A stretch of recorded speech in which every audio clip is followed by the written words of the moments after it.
The shuttle docked with a gentle thud, and Marcus Cole grabbed his worn duffel bag from the overhead compartment, taking a deep breath before stepping through the airlock into Orbital Station Nexus 7. He had dreamed of this moment for 15 years. Ever since humanity made first contact with the Galactic Coalition and learned they were not alone in the universe.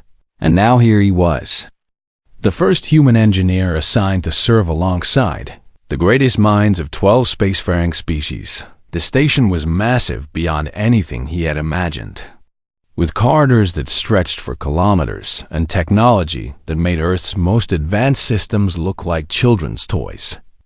And everywhere he looked, there were aliens of every shape and size going about their business. A Valith walked past him, its crystalline body catching the light and scattering rainbows across the walls. And it did not even glance in his direction, as if he was beneath its notice. Marcus checked his datapad for directions and made his way to the engineering division headquarters, passing through sections filled with equipment he could not even begin to understand. And with every step, he felt smaller and more out of place when he finally reached the main engineering bay. He stopped in the doorway and stared at the scene before him. Hundreds of engineers from across the galaxy worked at stations that hummed with power, their tools and machines operating on principles that human science had not yet discovered. And the air itself seemed to vibrate with the energy of creation. A massive figure approached him, standing nearly 3 meters tall, with scales that shifted from deep blue to violet as it moved. And Marcus recognized the species from his training materials as a Moroccan, one of the oldest and most respected members of the Coalition. "You are the human," the alien said. And it was not a question. "Chief Engineer Marcus Cole, reporting for duty," Marcus replied, standing as straight as he could manage. The Moroccan studied him with eyes that held centuries of knowledge and something that looked very much like disappointment. "I am Commander Thelvis, and I oversee all engineering operations on this station," the alien said. "I must be honest with you, human. Your presence here is a political gesture, nothing more. Your species joined the Coalition only 40 years ago, and your technology is several thousand years behind the rest of us." Marcus felt his face grow hot, but he kept his voice steady, with respect. "Commander, I graduated top of my class, and I have solved problems that impressed other humans." Thelvis interrupted. "Here you will find that what impresses your kind is barely worth noticing." The commander turned and gestured for Marcus to follow, leading him through the engineering bay, where dozens of alien engineers paused their work to watch the human pass by. Marcus heard the clicking sounds of Kethra laughter, saw the dismissive flickers of Valith light patterns, and felt the weight of their contempt pressing down on him like a physical force. They walked for nearly 20 minutes, through corridors that grew older and less maintained, until finally they reached the docking bay at the very edge of the station, where a single ship sat covered in dust and neglect. "This is the Stellwork," Commander Thelvis announced. "It is yours." Marcus stared at the vessel and felt his heart sink into his stomach. The ship was ancient, its hull scarred and pitted from decades of use, and several of its external panels were missing entirely, exposing circuitry that looked like it had been obsolete before Marcus was even born. "This ship was decommissioned 30 cycles ago," Thelvis continued. "Even the Grellian sanitation corps refused to use it, calling it an embarrassment to spacefaring vessels everywhere." "What am I supposed to do with it?" Marcus asked, his voice barely above a whisper. "Your assignment is simple. Make it capable of basic patrol routes within 6 cycles. If you can manage that, we will consider giving you a real task." From behind them came a sound like glass chimes in a windstorm, and Marcus turned to see a group of Valith engineers watching from a nearby corridor, their crystalline bodies pulsing with what he now recognized as amusement. "The human thinks he can fix the unfixable," one of them said, its voice resonating through the air like music. "How charmingly primitive," Perhaps we should give him some wire and adhesive tape, another added. I hear that is how humans solve all their problems. The Kethra engineers nearby clicked their mandibles in agreement, their multifaceted eyes gleaming with mockery. Discrete wiring and manual controls. One of the insectoid beings chittered. They still pilot ships like their ancestors drove ground vehicles, pushing buttons and pulling levers like cave dwellers. Marcus felt something shift inside him as he listened to their laughter. Something that had been burning quietly his entire life, now flaring into a steady flame. He had heard this before. All through his training, when instructors doubted that humans could compete with alien technology. All through the selection process, when critics said sending a human to Nexus 7 was a waste of resources. And all his life when people told him that his dreams were too big for someone from a backwater planet. But they did not know what he knew. They did not understand what humans were really capable of, Commander.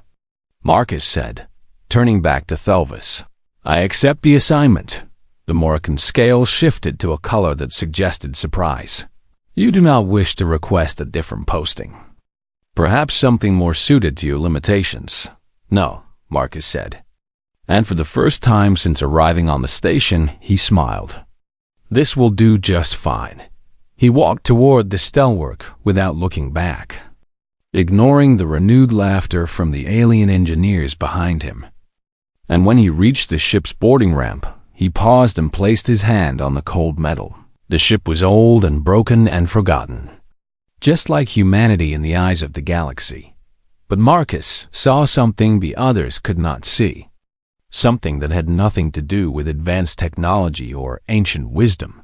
He saw potential, because Marcus Cole was not just an engineer in the way. The aliens understood the word. He was something that had no translation in any galactic language. Something uniquely human that had evolved from centuries of making do with less and finding solutions where none should exist. He was a systems integrator, a builder of bridges between things that were never meant to connect, a finder of harmony in chaos. The Valith could create perfect crystals that computed faster than light. The Kethra could grow organic sensors that detected particles across dimensions. The Morricans could forge shields that bent the fabric of space itself. But none of them could do what Marcus could do. None of them knew how to make all of those things work together. Marcus stepped onto the stellwork and began to understand what he had to work with. And as the alien laughter finally faded behind him, he started making plans 6 cycles they had given him. He would only need 4. The first thing Marcus did was strip the stellwork down to its bones. He worked for 3 days without rest, pulling out every system and component and laying them across the deck in careful rows. And when he was done, the ship looked even worse than before, a hollow shell that seemed to mock his ambitions. But Marcus was not discouraged because now he could see what he was really dealing with. The original stellwork had been built by the Veshans, a species known for elegant simplicity in their designs.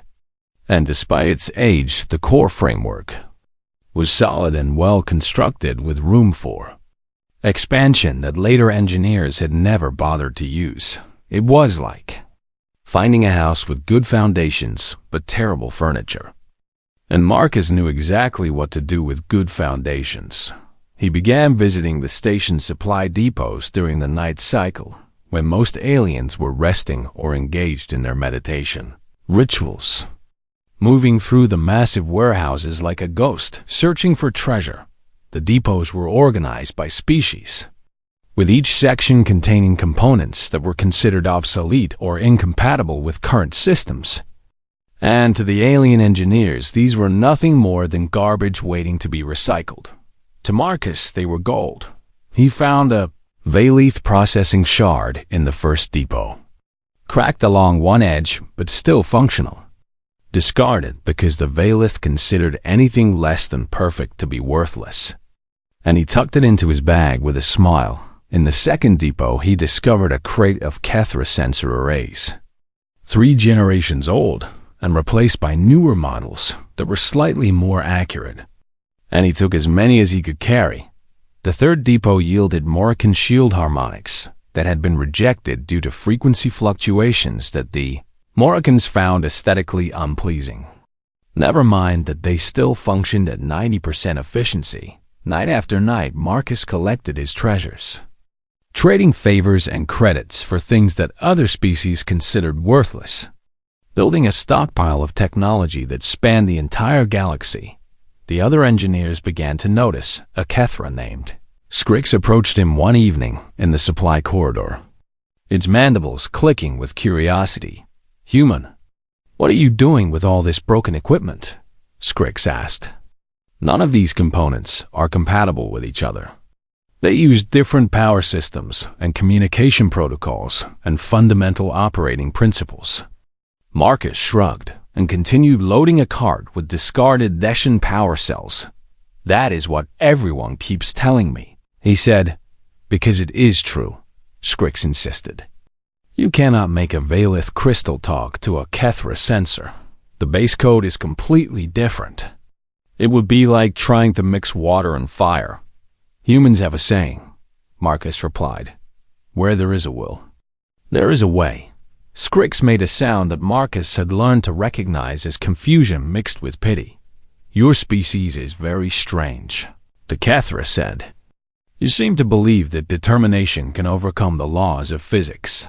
"Not overcome," Marcus said with a grin. "Just bend a little." He returned to the Stelwork and began the real work. The first challenge was power. Each type of alien technology ran on different energy frequencies, and trying to connect them directly would cause catastrophic feedback loops, so Marcus built converters. Small devices that took power from one source and translated it into forms that other systems could use. And when the existing converter designs did not work, he invented new ones from scratch. The second challenge was communication. The various alien technologies did not just speak different languages, they thought in entirely different ways, with some using light pulses and others using quantum entanglement, and still others using methods that human science had no names for. Marcus solved this by creating what he called neural bridges, custom-built interfaces that acted as translators between systems, taking input from one technology and reformatting it so another could understand. It was slow and tedious work, requiring him to learn the deep architecture of a dozen different engineering traditions and find common ground where none was supposed to exist. But Marcus had spent his entire career doing exactly this on Earth. He had been famous for taking abandoned projects and making them work, combining Russian hardware with Chinese software and American sensors in ways that should have been impossible, finding the hidden connections that others could not see. Here on Nexus 7, he was doing the same thing on a galactic scale. The weeks passed, and the Stelwork began to transform. He installed the Valith processing shard at the heart of the ship, connecting it to human-designed control systems that gave him direct access to its computational power without requiring the mental interface that Valith normally used. He mounted the Kethra sensors across the hull, wiring them through his neural bridges to create a detection network that covered more spectrum bands than any single species could achieve alone. He integrated the Morrican shield harmonics into a defensive grid that could shift frequencies on the fly, using the very fluctuations that had caused their rejection to create unpredictable patterns that would be nearly impossible to counter. And through it all, he introduced something that no galactic engineer would ever deliberately include in a design inefficiency. The alien engineers built systems that operated at peak performance with zero waste, every component doing exactly one thing in exactly one way. And this made their technology incredibly powerful, but also incredibly predictable. Marcus built redundancy and flexibility into every system, creating alternative pathways and backup options, allowing the ship to adapt and improvise rather than simply execute. Inefficiency creates flexibility, he muttered to himself as he worked. Flexibility creates options. Options win wars. Commander Thelvis came to inspect his progress on the 4th day of the 6th cycle. Expecting to find the human had failed his simple assignment. Instead, he found the Stellwork hovering silently in the docking bay. Its hull now covered in a patchwork of components from a dozen different species. Humming with power that should not have been possible. "What have you done?" Thelvis demanded. His scales shifting through colors that Marcus did not recognize. "I made it work," Marcus said simply. The commander walked around the ship, his eyes taking in the chaos of wires and panels and improvised connections. And his expression grew more disturbed with every step. "This violates every principle of proper engineering," Thelvis said. "These systems should not function together. The incompatibilities alone should cause complete failure." "Should," Marcus agreed. "But they do not." He climbed into the pilot's seat and activated the main display, showing the commander a readout of the ship's capabilities. Thelvis stared at the numbers in silence. For a long moment, "This is impossible," he finally said. Marcus leaned back in his chair and smiled. "Commander, I have learned something during my time here. Your species and all the others in the Coalition have been perfecting your technologies for thousands of years, making them more powerful and more efficient and more elegant." He gestured at the beautiful chaos surrounding them. "Humans have only been in space for 2 centuries. We do not know how to build perfect systems, so instead we learned something else. We learned how to make imperfect things work together. We learned that sometimes the best solution is not the most elegant one. It is the one that actually gets the job done." Before Thelvis could respond, the station's alarms began to scream. Emergency lights flooded the corridor with red, and a voice came over the communication system speaking words that made the commander's scales go pale. "All personnel to battle stations. The Hollow have breached the outer defense grid. This is not a drill. Repeat. This is not a drill." Marcus looked at Thelvis and saw fear in the alien's ancient eyes. "What of the Hollow?" he asked. "Death," the commander replied. "The Hollow are death itself." The station shook as another explosion rocked outer hull, and Marcus grabbed the edge of his console to keep from falling. Through the viewport, he could see the Coalition fleet launching from their docking bays. Hundreds of ships rising into the darkness of space in perfect formation, their hulls gleaming with power and purpose. Valith destroyers moved like living crystals, their surfaces shifting and adapting as they prepared for combat, each one carrying enough firepower to devastate a small moon. Morrican dreadnoughts followed behind them, massive vessels that dwarfed everything around them, their shield generators creating visible ripples in the fabric of space itself. Kethra interceptors darted between the larger ships like insects, their organic sensors already scanning for targets, their pilots moving with the hive mind coordination that made them nearly impossible to outmaneuver. It was the most impressive display of military might Marcus had ever witnessed. The combined forces of a dozen spacefaring species united against a common enemy. And then he saw the Hollow. They emerged from the darkness beyond the station like nightmares given form. Biomechanical horrors that seemed to absorb light rather than reflect it, their shapes constantly shifting between organic and mechanical as if they could not decide what they wanted to be. There were thousands of them, ranging from small fighters, barely larger than the Stellwork, to massive hive ships that made even the Morrican dreadnoughts look small. And they moved with a terrible purpose that made Marcus's blood run cold.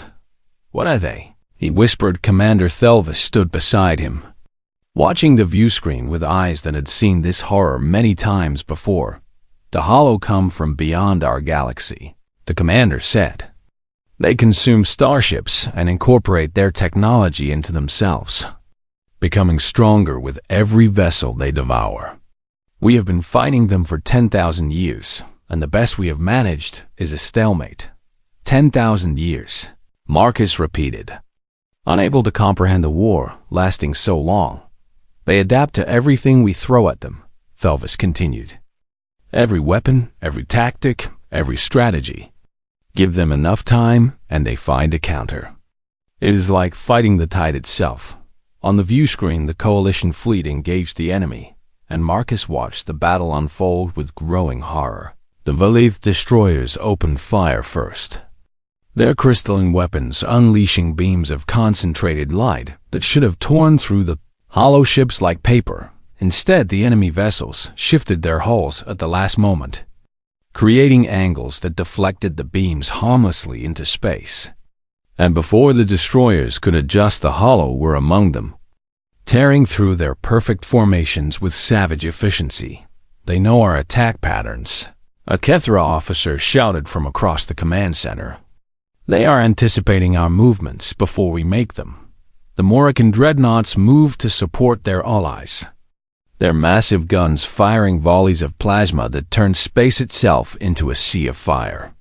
But the hollow had already adapted to that as well, their shields absorbing the energy and using it to power their own weapons.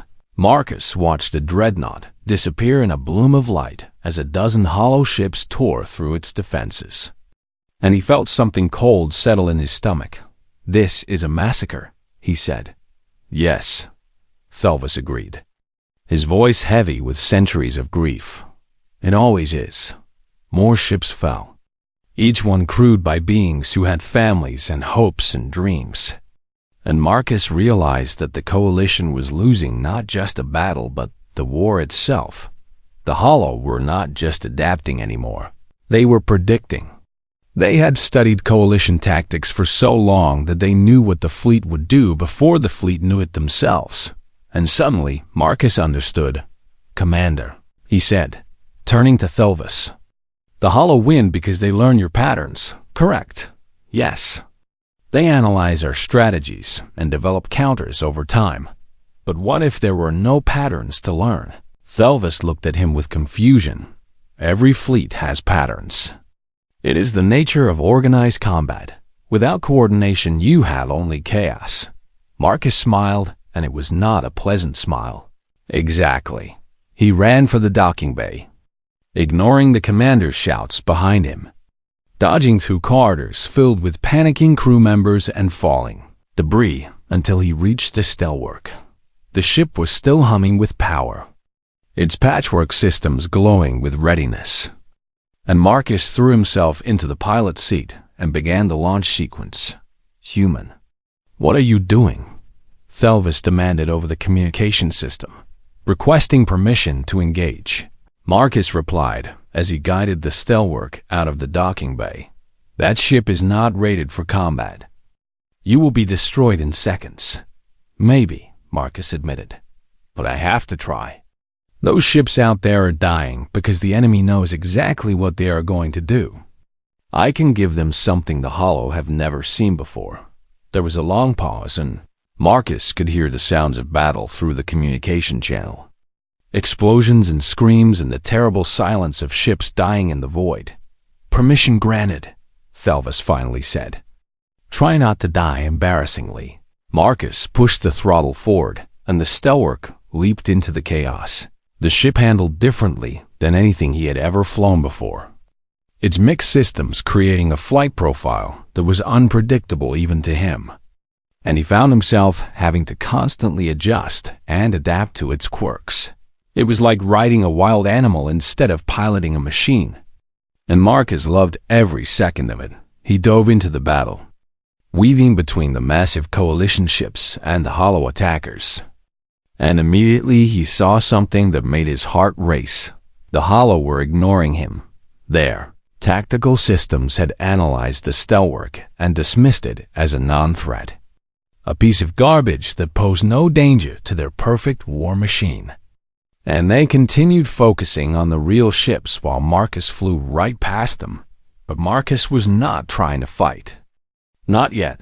He was studying his Kethra sensors were analyzing the Hollow ships, breaking down their movements and attack patterns.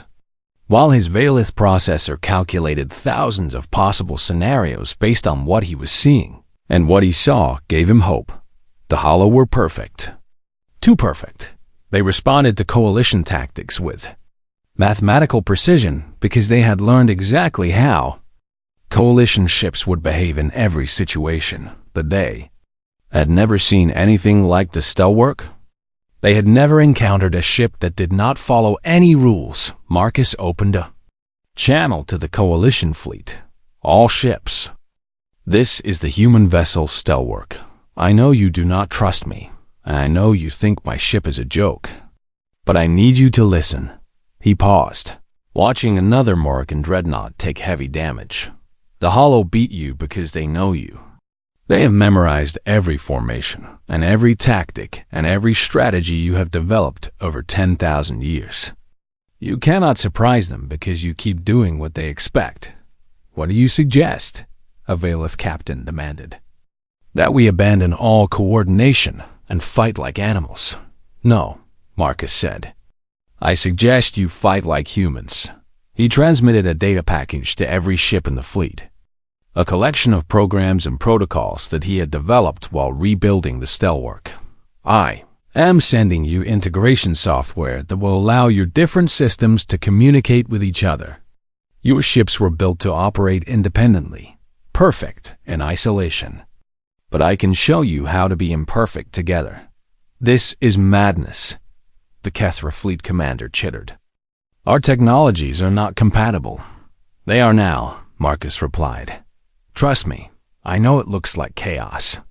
But chaos is exactly what we need. He cut the channel and turned the Stelwork toward the nearest Hollow Hive ship. It was time to show them what one human and one impossible ship could do. The Stelwork screamed toward the Hollow Hive ship, and Marcus felt the universe narrow down to a single point of focus.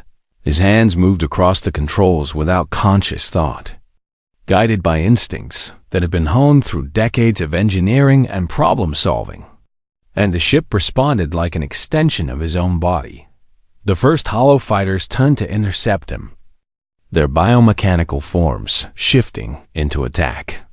Configurations that had destroyed thousands of coalition vessels. Marcus did not try to evade them in any conventional way. Instead, he let the Stelwork do what it was built to do, which was nothing predictable at all. The ship's mixed systems created a flight pattern that no tactical computer could anticipate because there was no pattern to anticipate.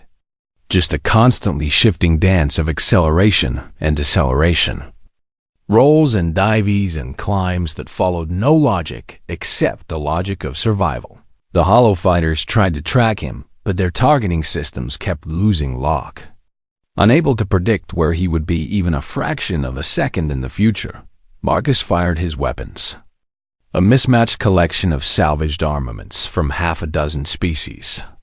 And the beams and projectiles struck the enemy ships in sequences that seemed random but were actually responsive. He was not aiming to destroy them. He was aiming to confuse them. Each shot was designed to provoke a specific reaction, forcing the Hollow to adapt in ways that conflicted with their previous adaptations, creating cascading errors in their coordination that spread through their formation like cracks in ice. He's doing something to them, a Kethra pilot reported over the fleet channel. The Hollow in his sector are becoming disorganized. Impossible, the Valith fleet commander replied. One ship cannot disrupt an entire enemy formation. Then explain what I am seeing. The Kethra demanded. Marcus smiled as he wove through the chaos he had created, watching the Hollow struggle to process an enemy that refused to behave like anything they had encountered before. But he knew this was only a temporary advantage. Given enough time, the Hollow would adapt to him as well. They would learn his patterns and develop counters, and he would become just another predictable target. He needed the rest of the fleet to join him before that happened. Coalition ships. He broadcast. I know you received my integration protocols. I need you to implement them now. These programs are untested, a Morrigan captain argued. They could cause system failures across our entire fleet. The Hollow are going to destroy your entire fleet anyway. Marcus shot back, dodging a burst of enemy fire that would have vaporized a normal ship.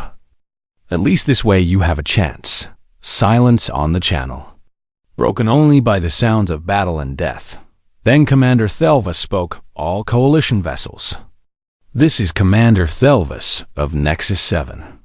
I am ordering you to implement the humans' protocols.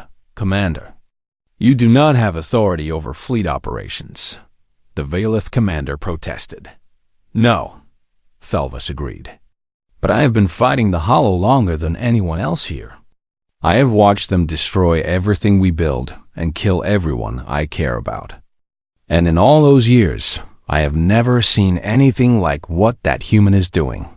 His ship is an abomination, and his tactics are madness. But the Hollow do not know how to fight madness. Another pause. Longer this time, implementing protocols. The Morrican captain announced one by one. The other ships followed. Marcus watched as his integration software spread through the Coalition fleet, creating bridges between technologies that had never been designed to work together, linking Valeth sensors to Kethra weapons to Morrican shields and combinations that defied everything the galaxy knew about engineering. The changes were not elegant. They were messy and imperfect and chaotic. They were human. A Valeth destroyer was the first to test a new configuration, its captain feeding sensor data through the integration network to a nearby Kethra interceptor wing. The interceptors moved before the Hollow could react, using targeting information they should never have been able to access, striking vulnerable points that no single species could have identified alone. 3 Hollow fighters exploded in rapid succession. It works, the Valeth captain said, wonder filling their voice. More ships began coordinating through the integration network, sharing information and resources in ways they had never imagined. And the tide of battle began to shift. A Morrican dreadnought linked its shield harmonics to a squadron of Kethra interceptors, extending protection over the smaller ships while they made attack runs that would have been suicidal without support. Valeth targeting computers fed firing solutions to Theshan gunships, allowing them to hit targets they could not even see with their own sensors. And through it all, Marcus kept flying, kept fighting, kept showing the fleet what was possible when you stopped trying to be perfect and started trying to survive. The Hollow were adapting. But for the first time in 10,000 years, they could not keep up. Every time they developed a counter to one tactic, 3 new tactics emerged from the chaos. Every time they learned to predict one ship's movements, that ship changed its patterns based on information from 5 other ships. The Coalition fleet had become something new. Not a collection of individual vessels following predetermined strategies, but a living organism that thought and reacted and evolved faster than any enemy could adapt. Human. The Kethra fleet commander chittered over the channel. What have you done to us? Marcus laughed as he pulled the Stelwark through another impossible maneuver. I taught you how to improvise, he said. Your ships were designed to be perfect at one thing. I made them good enough at everything. Good enough is not a standard of engineering. The commander protested. No, Marcus agreed. It is a standard of survival, and right now survival is all that matters. The Hollow Hive ships began to pull back, their smaller vessels screening their retreat. And for the first time in the battle, the enemy was losing ground. But Marcus knew this was not over. The Hollow were regrouping, analyzing, preparing to return with new adaptations to counter this unexpected threat. He needed to end this now, before they had a chance to learn. All ships, he broadcast, focus fire on the central hive ship, the big one coordinating their movements. Our weapons cannot penetrate its shields, the Morrican captain reported. Alone? No, Marcus said, but together, through the integration network, you can combine your firepower in ways the Hollow have never seen. He pulled up a tactical display and began transmitting instructions. Valeth ships, I need you to cycle your weapon frequencies through this pattern. Morrican dreadnoughts, Sync your shield harmonics to create a focusing lens for the Valith beam's Kethra interceptors. Use your organic sensors to identify the exact moment when the hive ship's shields fluctuate and transmit that timing to everyone. This is insane. Someone said, "Yes," Marcus replied. That is the point. The Coalition fleet moved into position. Not in the perfect geometric formations they had trained for, but in a loose organic cluster that flowed and shifted like a living thing. The hollow hive ship turned to face them, its weapons powering up for a devastating barrage. But it was too slow. The Valith beams fired first, their frequency cycling through the pattern Marcus had calculated, passing through the Morrican shield lens that focused and amplified their power. The Kethra sensors detected the exact nanosecond when the hive ship's shields flickered and transmitted the timing across the network, and every ship in the Coalition fleet fired at once, their combined power hitting a single point at a single moment in a display of coordinated chaos that no species could have achieved alone. The hive ship's shields collapsed. A moment later, the ship itself followed, breaking apart in a bloom of light that illuminated the entire battlefield.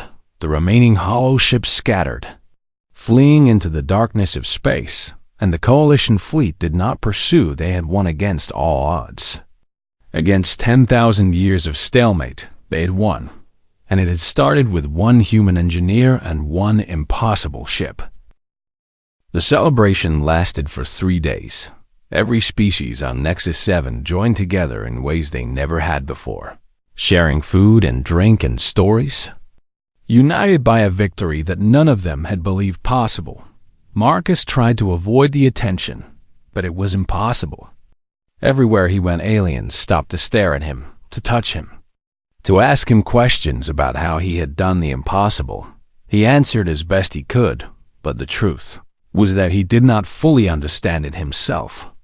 He had simply done what humans had always done, taken broken things and made them work together. On the 4th day, Commander Thelvis summoned him to the Steelworks docking bay.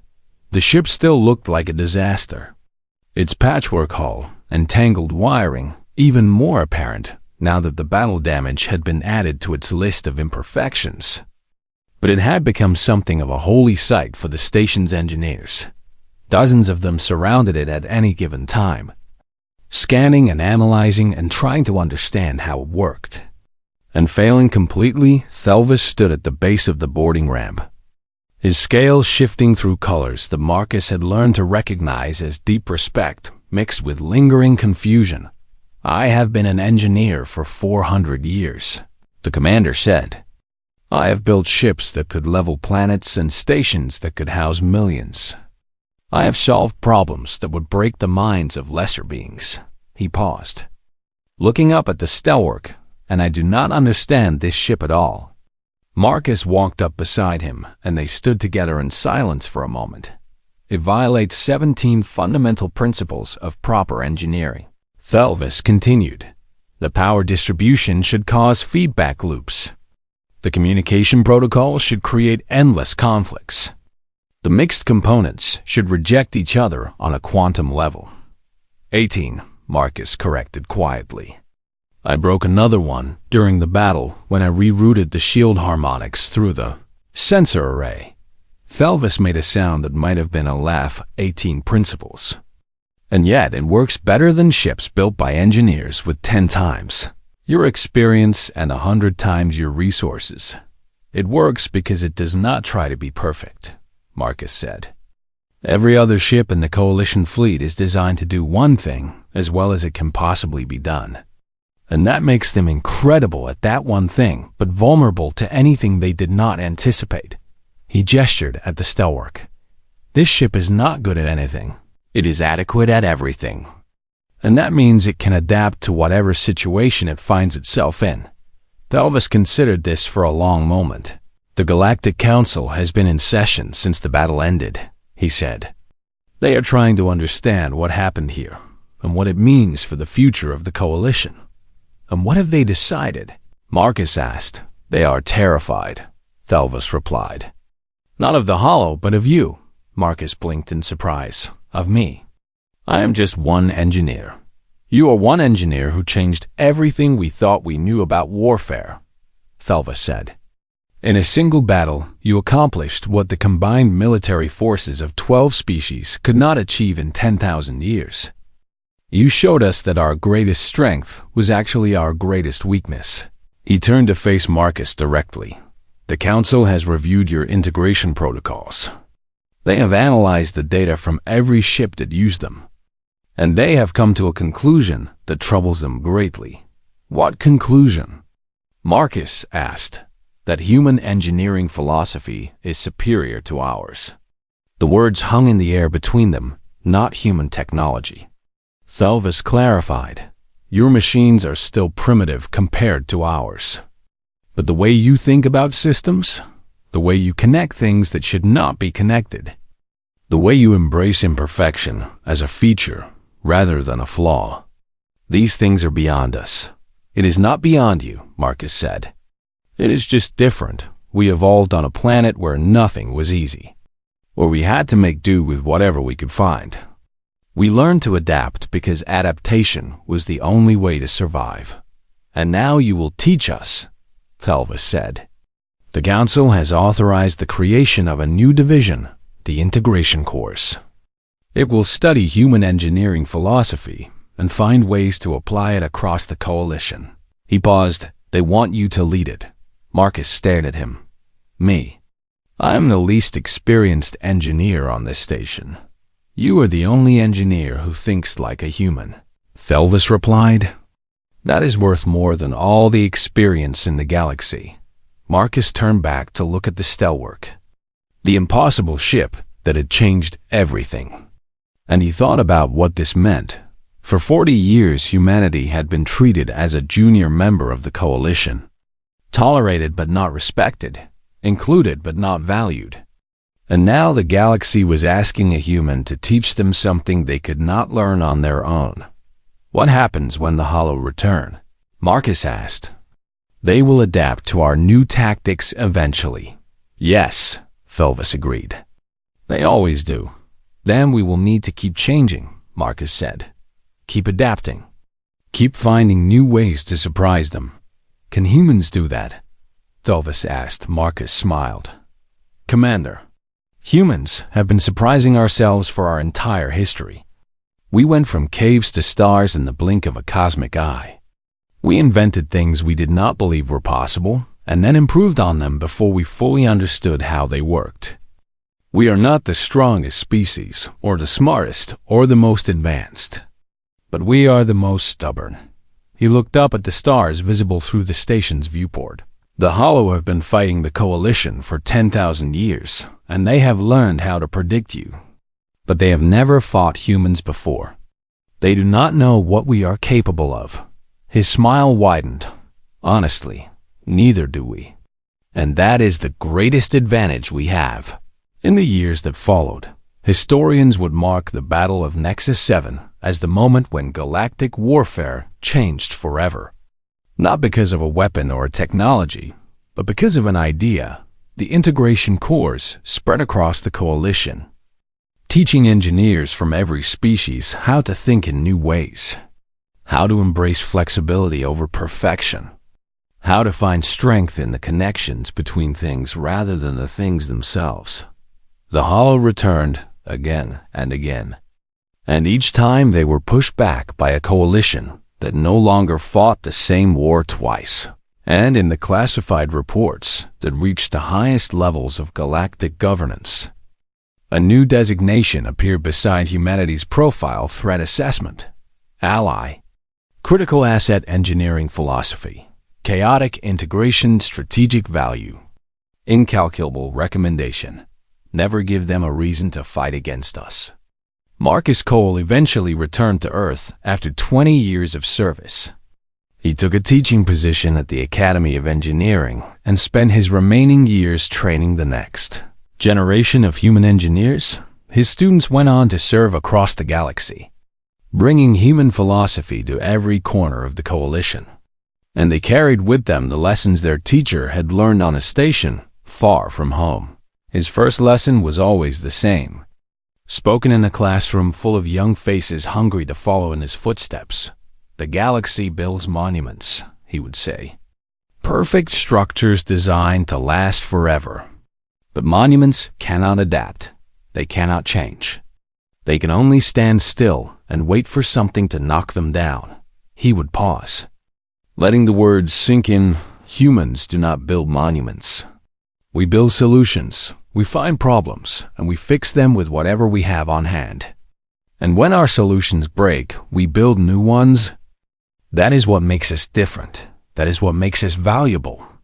That is what makes us human." And then he would smile. The same smile he had given Commander Felvis all those years ago. Never forget the difference. The students never did, and neither did the galaxy.